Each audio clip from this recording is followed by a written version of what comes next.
So in this position, black is threatening to play h2 and force a draw, as this would be a stalemate. So how can white prevent this? Usually to prevent a stalemate, you need to give your opponent's king some space to move.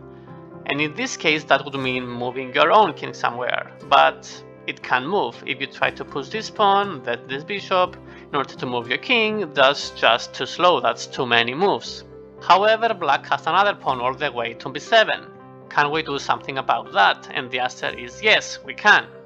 We can promote this pawn, but to a knight. Because after black plays h2, their only move, now we have a knight c5. And we force black to take us, as they have no other option, so they take. And now this pawn has at least 2 more squares to move. And okay, now we can push our pawn, they push, we get a queen, the black pawn goes all the way to c4. And now we have to deal, of course, with another stalemate threat. We can push this pawn either to d3 or d4, it's the same scenario. I would prefer to push it to d4, because that forces en passant. Then we can move our queen to c8.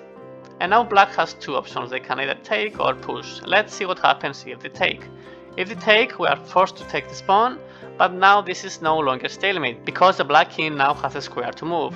So he has to go to g1. And now we can bring our queen with check, the black king goes back. We have to be a bit careful here, we don't want to move the queen in the g5 because that would be stalemate, so we go to h3. Only move g1 and queen f1 is checkmate. Okay, so what if we go back, what if black decides to push this pawn? And we can't take it, because again this is gonna be stalemate.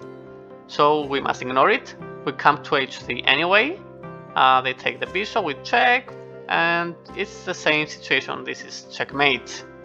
And if I go a bit further back, when it was in this position, I said queen c8 is the best move. You don't want to go to g8 immediately, because again this is gonna be stalemate. So you need to be a bit careful, but the basic idea of this puzzle was the initial position. It was this idea to get a knight and then force the black pawn to take you. So I hope you enjoyed this small puzzle. That was it. Thanks for watching and see you in the next one.